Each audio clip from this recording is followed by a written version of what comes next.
guys, welcome back to the Ultimate Decades Challenge Berry Style. We're currently in the year 1331. So last year Frederick proposed to Beatrice in hopes of furthering his own status, since Beatrice is a countess, I believe. She was the wife of an earl, or she's the widow of an earl, I should say. And so we will have that marriage happening this year. However, because this save file has something like 70 sims, I don't follow all of them in these videos. Some of them I do behind the scenes. And we did have something happen behind the scenes at the beginning of this year that I just want to cover with you guys. So some of you may remember Tibbald, who was the sister to Marsilia, who's Ulysses' wife.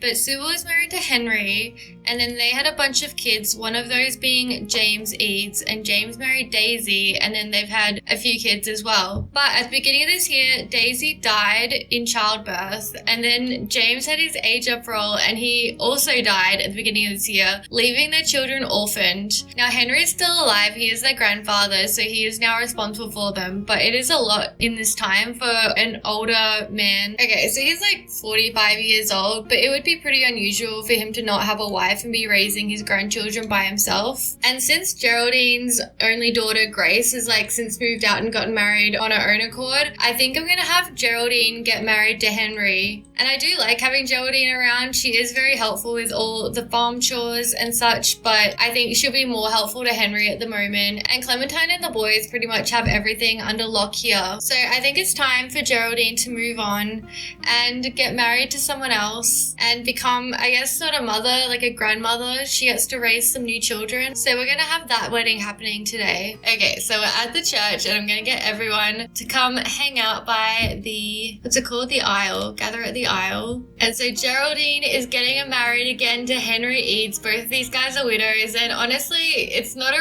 romantic thing. It's really like a friendship thing, because these guys are not attracted to each other. They don't really have the best compatibility. But Geraldine's willing to help out Henry because he really needs it with these two young children in his care. And it'll be a nice fresh start for both of them. Henry's a good man, Geraldine's a good woman. They should be happy enough together, which is really what they wanted. And they're officially married, and our animations are actually working because they're adults and not teenagers. I really like the weddings when they actually work. It's just with the teenagers, I think the animations don't work properly for some reason. Yeah, that wedding kiss did not go well. That's lovely, and I think we're gonna have Geraldine move in with Henry. Yes. So Geraldine is officially leaving our household, so hopefully we're going to be okay without her. But these two young children, we've got Lydia Eads and Olivia Eads, definitely need someone around to help look after them, because I don't know how good Henry is at raising the children. And so here are Henry and Geraldine at their new house. I'm not going to worry about, doing children roles, because these guys are both in their mid-40s, and again, it's kind of a marriage of convenience. I don't think they're going to be having any children. So we're going to leave them, and we have an age up to do as well today. So last year, little baby Giselle was our first infant, and this is Grace, who is the daughter of Geraldine, who just got married. And so today, Giselle is aging up into a toddler, hopefully, if she passes her roles. So we're going to do that together. So we're doing a toddler role for Giselle, and we are landing on a 15, so little Giselle is fine and gets to age up into a toddler.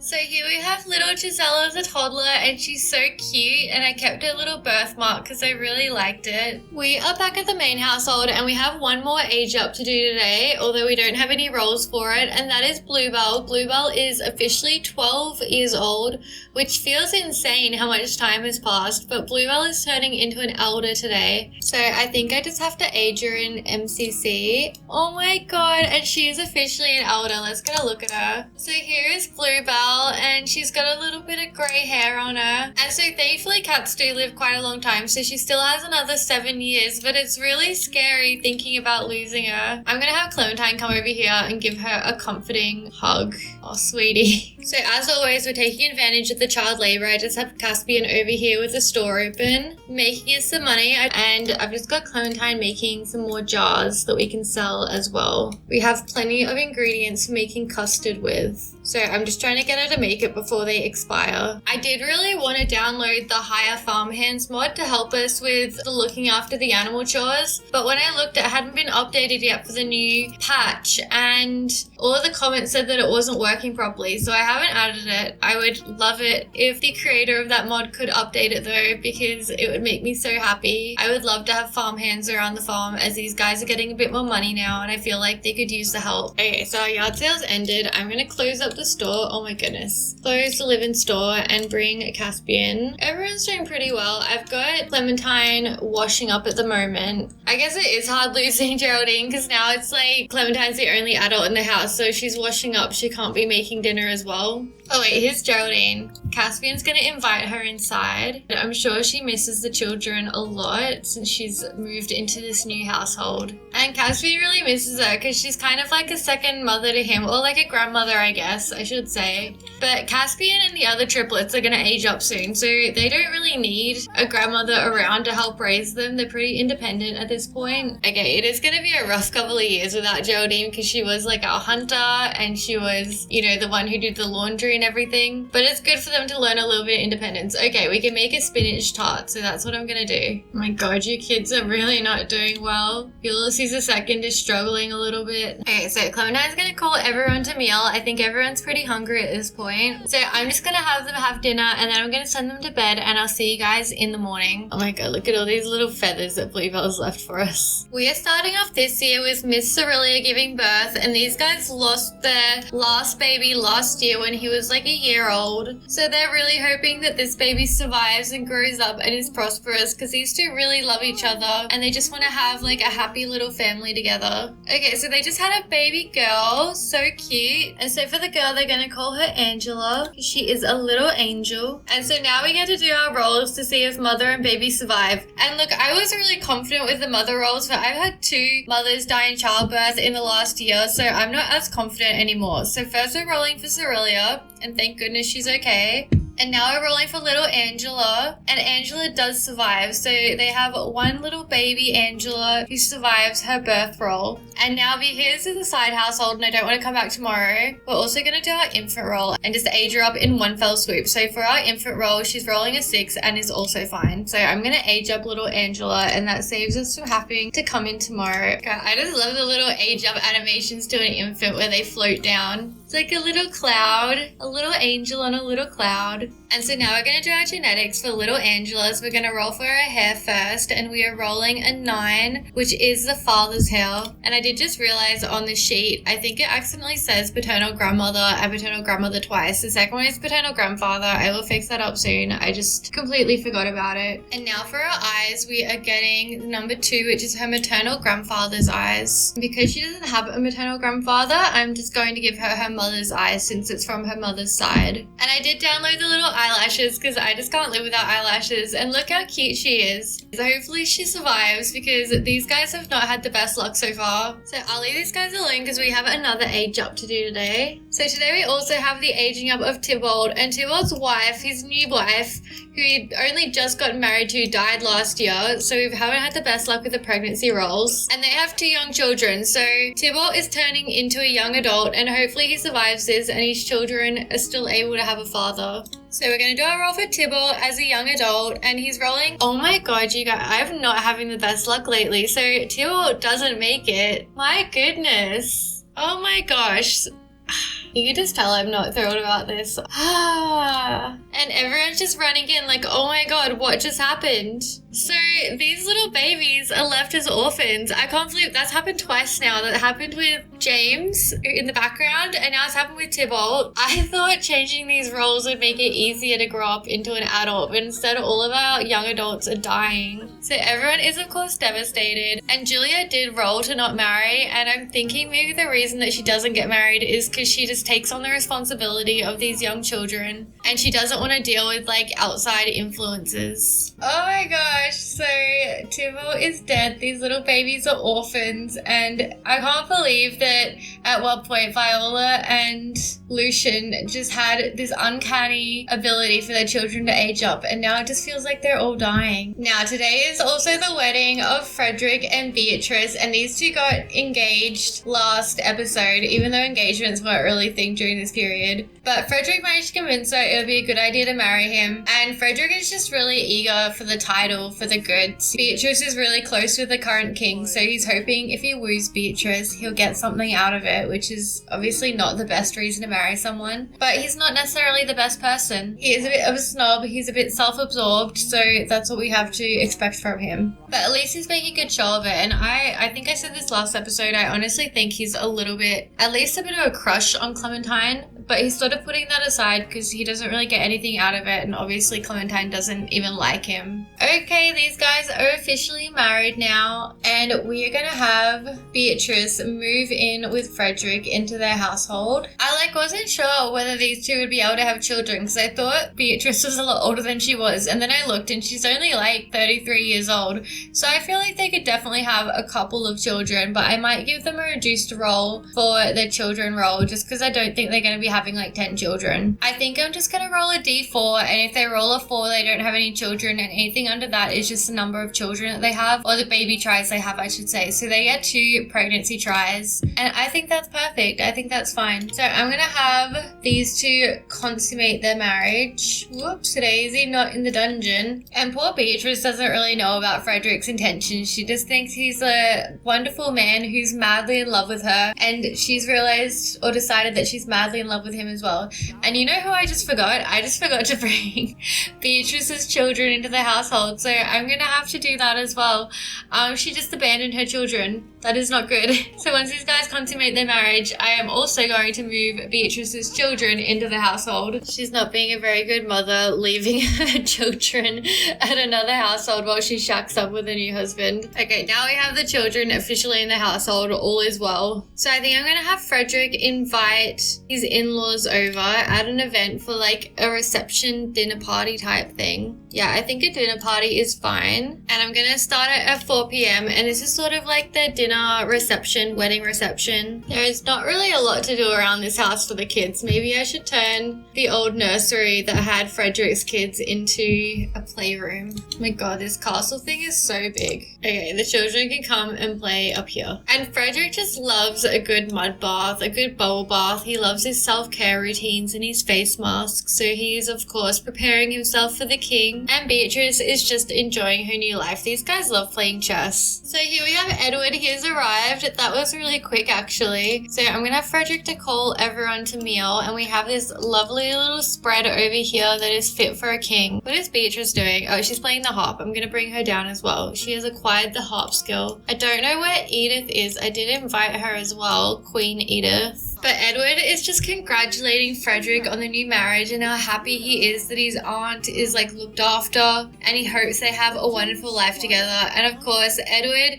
is gifting the two some land as a marriage gift and officially making Frederick a lord, which kind of brings him into the English nobility scheme. A lord's still fairly low on the list, but I think it's more realistic that he'd make him a lord rather than an earl or something. And Frederick is so happy. He's so happy to have a title and some land. Obviously, he owns the land they live on, but this is his first time, I guess, owning farming land, peasant land. And here we have Edith who's just shown up, and she's like, what is that smell? It smells so good in here. And Beatrice is just being lovely and cleaning up all the plates for everyone. So yeah, dukes and such didn't really exist yet. They had earls and they had lords that I'm aware of. An earl would have been fairly high up and probably would have been inherited, so I don't think it's realistic that Frederick would have been made an earl, but I think he could have been gifted some land and be made a lord. So he is now Lord Frederick. I don't know how successful this dinner party is going to be, but maybe I'll take them upstairs to play some cards. Don't know what Edith is doing,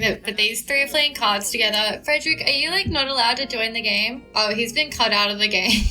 So Frederick's just being very polite and watching them play. Okay, here comes Edith. So hopefully these guys will start a game that all of them can play rather than cutting out two of them. And just so you guys are aware, in case you're not caught up, Edith is Frederick's sister. So he also has that connection to the king, which is also why the king is really happy that Frederick married Beatrice, because it just kind of keeps everything, not in the family, not in an incesty way, but just in a, they all know each other, they all get along. Beatrice dislikes jokes. Okay, I'm gonna let let you have that, but that's a really sad thing to have. Just like dislike anything funny or fun. So I think I might leave the dinner party there. We didn't quite get up to a gold dinner party, but they had a lovely time, and Frederick has now got his title that he's been hoping for all of this time. And it's been a very exciting day for them. So I'm going to send everyone to bed, and I will see you guys in the morning. So it is 4 a.m. on day 3, and I just got a notification saying Godfrey has a loose tooth. He should expect to lose it soon. Wiggling the tooth and brushing his teeth can help speed up the process,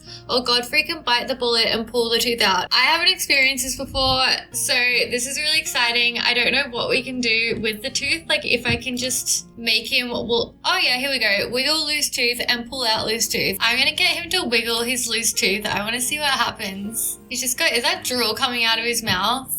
It says he has a loose tooth and you couldn't help it. A wobbly tooth must be investigated. Oh my gosh, I didn't even realize today is All Fool's Day, so it's just like a mischief day where they can all do pranks on each other. What if I make him pull it out? Oh my god, that's so violent. I have bad memories. It was loose, but Godfrey feels a little bereft at the insecure incisor. Can we put it under a pillow now? Wait a while for a new loose tooth to appear, or can elect to fix missing tooth. How do you fix it? So he has a tooth fairy certificate. Okay, obviously the tooth did something to Godfrey's hair, so I need to go and fix that. Okay, why is it causing his hair to be like that? I just fixed it. Oh my god, is this gonna be one of those bugs? I regret his tooth falling out if he's just gonna be like super buggy the whole time. I want his hair and his eyes back. So it seems that pulling his tooth out has made Godfrey gone all buggy, and now I can't get his hair or his eyes back to their natural color, which is so fun. I don't know how to fix that, and I'm just gonna leave it for now because it's gonna drive me crazy if I spend too long on it and I can't fix it. I love this game. I love this game. Oh my god, and now the sink broke. Okay, I'm gonna get these guys pranking each other for All Fool's Day, doing some little mischief interactions. Oh, what if they become best friends forever? Okay guys, I'm sorry, don't be mean to each other. They're best friends forever, and Godfrey is left out because he just has a weird hair color, so nobody wants to talk to him. That's a bit cute. I also made them a kids club. I had this in the previous generations, where is it? And I didn't add Godfrey or Ulysses to it because it only had a certain amount of spots, but I might invite all of the kids over. Clementine has enjoyed cleaning and doing household chores recently. No, because your aspiration is literally fabulously filthy. You can't just like randomly become neat when your entire like goal in life is to be as dirty as possible. I might invite the kids club over, so this is just all the peasant kids from England. We don't have any royalty or anyone from other countries here. And it's just a great way for the kids to get to know each other a little bit better. And when the other spots open up, I will either add Godfrey and Ulysses to them, or more likely they're going to age up before we even reach that point because they do age up in like 2 years. Okay, so we have all these kids coming over to play, and this is a great way for them to all to get to know each other. And this is Julius, who also has buggy hair and pretty much looks exactly like Godfrey at the moment, but that's because he's a spellcaster, and that's why his hair doesn't work, because for some reason the spellcaster's hairs are really buggy as well, like for children. And we experience that a lot with Lucian and Viola's kids. So here we have Hippolyta, and we have over here Vespian Underwood, who is the son of Marina and Sebastian, and Sebastian died a while ago. Oh my god, Bluebell. My cat sleeps like that as well. That's so cute. I just lose track of like how they're all related after a while. I think these guys are like second cousins. And Hippolyta's really sad because Tibbald died earlier this year, and that is her big brother. So in order to cheer up, I think we're gonna get Caspian to play a prank on her. It is All Fool's Day, like what else are we gonna expect? She better be happy about it. He's like, I know I'll cheer you up, just like slapping you in the face. She's like, that's not cool, bro. I did not like that. Everyone's very sad. This is what happens when you play Decades, because all of their family members are like constantly dying. Yeah, these kids are all like really mean to each other. And now Ulysses is just giving her fake bad news. Like, dude, her brother just died. You're being a bit cruel to her. Yeah, she did not like that. She was like, I do not appreciate you joking about that when my family member, my older brother, like literally just passed away. Okay, he's like, I'm really sorry about him dying, I guess. That wasn't a very nice joke. See, and she appreciates that. She's like, that's very nice of you to say. Okay, no, actually, she didn't like it. I'm just gonna leave these guys alone because I feel like whenever I try to make them interact, it just goes badly. Oh, and Isaac's come over for a visit. I think Clementine's gonna go and chat with him and see how he's doing. I think Isaac's still pretty upset about losing his first child, even though Cerelia and him have just had another child, Angela, who is alive and okay. It's still hard losing a first child, so I think that is why he is sad. And Clementine's just giving him some family advice and saying that she's really proud of him after everything he's been through, that he's, you know, found this woman that he's in love with, and they do have like one healthy child, and she's sure that they'll have a bigger family in the future. And I think it's really hard for Isaac because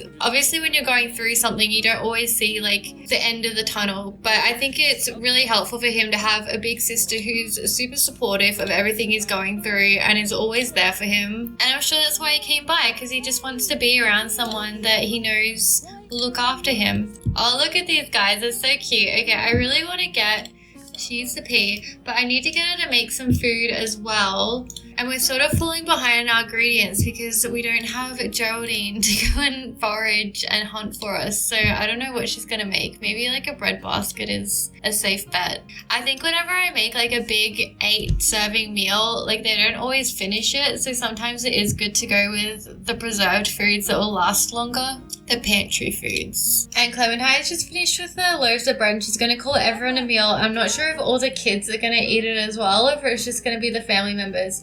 Oh no, I feel like everyone's coming over, so hopefully there's enough food for everyone because I think the kids are a little bit hungry. As long as the boys are fed, I am happy. So with a little bit of cheating, I've managed to get Godfrey's hair back to normal. He hasn't got the white hair anymore. Thank goodness. I had to like age him up and then age him back down, and it was a whole thing. And since Geraldine's got married, poor Clementine has to do a lot of the chores on her own. Obviously the kids do help out, but since they're only children, there's only so much they can do. So she's doing a really good job maintaining the house, especially since she is a bit of a slobby sim. So I feel like it's hard enough just to keep like a house clean, let alone also having to keep up with all the farm chores by yourself. Whoever made the farmhand mod, if you could update that, I would love you forever. I was like a bit delusional. I was like, oh, maybe I can update it. Maybe I can just like learn how to code and mod, and maybe I can update the mod. And then I spent 2 seconds looking at the tutorials and how to mod, and I was like, I can't do this. Like, I just don't have the ability to do that. Recolors are like the extent of my ability when it comes to CC. We just have so many ingredients for custard. So I've just got Clementine making tons and tons of custard at the moment to sell in our little store, and we currently have 2,300 simoleons, so I would like to build them like a little shop, like a cute little shop that we can have at the front of the lot. And these kiddos over here are collecting, oh, look at all those eggs, collecting some goodness for us to make mayonnaise and custard. Oh my gosh, look, Peter Hastings just called us and said, hey Clementine, I think I have a crush on Marina Underwood. Do you think it's worth a try? I think you should go for it. I was actually thinking, because we got Geraldine and Henry married, that we should marry off some of the other widows. And I was genuinely thinking that Peter and Marina would be a cute couple. So I might do that next year, behind the scenes. I mean, I can show you guys. I was going to do it behind the scenes, but if you guys are interested, I can show you the wedding. But I say yes, go for it. Oh my god, I love this little duck. He's so cute. Just got Godfrey over here having a little chat with the duck. Can we hug the white duck? Stop! This is so cute. Oh my gosh. Oh my gosh, this duck is my favorite. We could make so many jams if we just had sugar. How do I get sugar, guys? I don't think I can get it through the Yale cookbook market. Okay, little Caspian is already asleep, and these guys are pretty tired, so I might send them all to bed, and I'll send Clementine to bed when she finishes making this round of custard. But look at this, it's got these cute little eyes, chicken love. Obviously it's a duck, but it is like a replacement for the chicken. But he loves the duck. Oh my gosh, what's this? Shades of schadenfreude from a bitter sentiment towards someone feeling bad. Oh, he's like happy that someone he doesn't like feels bad. Is that Ulysses? I feel like these two, maybe not. Godfrey, who do you not like? He likes everyone, so I don't understand why he would be happy at someone he doesn't like feeling bad when he's just like friends with everyone. Oh well. So it is the last day of 1331 and today is David's birthday. He's growing up into a young adult and this is the husband of Grace, in case you guys don't remember. And oh my god, I'm in love with like the infants. Look how cute they are. I just want to play with them. I'm like, maybe I'll abandon our main household soon and just like spend some time playing with the new infants. But anyway, we're going to do our death rolls, so let's get them up. And he is aging into a young adult, so he's only got 3 numbers and he is successful. Thank goodness, because I don't think Grace is ready to be widowed yet. And here we have Mr. David with a little bit of facial hair to signify that he is grown up. So handsome. So today is the birthday of Augustin Valois, who is the heir to the French throne, and he is the son of Eleanor Valois. And we haven't seen these guys in a little while. They're doing fine, hopefully. We're going to see how little Augustin does today with his age up roll. So he is aging up into a teenager, and he's rolling a 1, so he's fine, and Eleanor is super pleased about that, and he gets to live to see another day. So I have a little roll that I do behind the scenes for their traits. And it takes into account some of the parents' traits, so they have the possibility of inheriting the traits. And I don't always include it because it's kind of boring, but somehow Augustin also ended up inheriting his mother's mean trait, which Eleanor inherited from Florent, if you guys remember Florent. So it seems there's a real mean streak that's running through this line of the family. It'll be really interesting to see how that plays out. But we get to give him a makeover fit for a prince. I love this part. Oh, look, he's so handsome. So here we have Prince Augustin, and I actually think he looks quite pretty. I think he has like kind of a pretty boy kind of face, and he's got an outfit fit for a prince. And so Augustin is a little bit cocky. He's got the cockiness of a prince who is raised by his mother to believe that he's just God's gift to earth. So I might leave it there for today. Thank you so much for watching, guys, and I'll see you next year in 1332. Bye!